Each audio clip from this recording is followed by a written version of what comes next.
So there I am, hour 2 of posing. A room full of strangers staring at me with intense focus. And I'm not just bearing arms and legs, like this is the whole package. The second time, it felt just as awkward.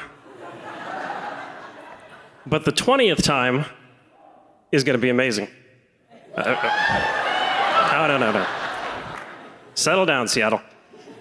But there I am, just a broke college student exposing myself to these lucky art students, but thinking, what am I doing here? Like, I'm fairly aware of how I look, right? I'm not model material. I'm the economy class of models, right? Like, I'm 5'7", I was born with legroom, and back then I was 4'10", because I stood like this the whole time.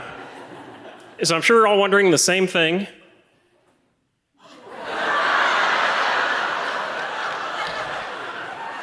It's not that funny, all right?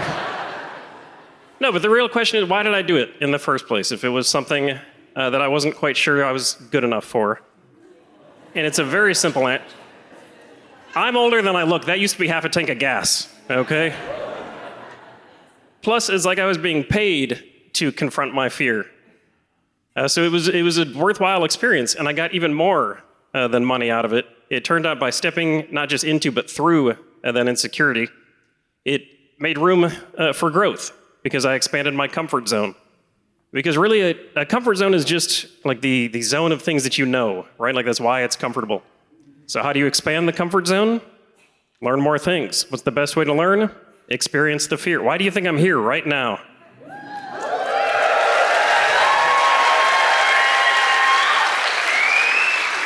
But I set a rule for myself back then that if something scares me, I have to try it. Because otherwise I'm validating that fear, right? Telling my brain, yes, that is something scary, stay away. And I didn't want to do that because then that just becomes part of who I am. And that's how I got stuck in the first place. You know, the fears start forming alliances and turning into beliefs, and then I was just wearing them like a ton of uncomfortable t-shirts. So then I decided to go after them, kind of one by one, deliberately, systematically, all of these things, these t-shirts that I was wearing, with a technique that I call push-up progression, but for the sake of time tonight, we'll just call it pee-pee.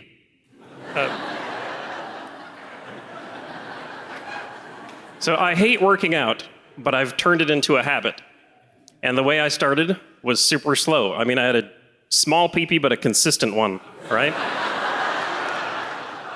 Which is how you should start exercise. I started really slow. I woke up in the morning, I did 1 push-up. I didn't need a gym, I barely even needed time. I knew it was something that I could consistently do, and I had no excuse to ever not do it. The next week, I woke up and did 2 push-ups. Doubled my workout in the course of 1 week.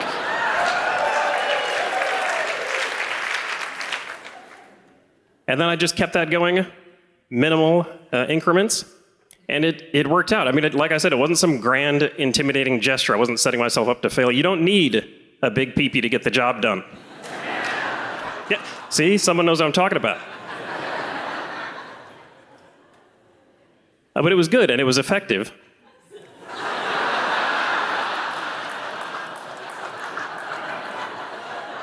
And then I decided to attack mental exercise the same way, leaning into discomfort little by little until that became a habit.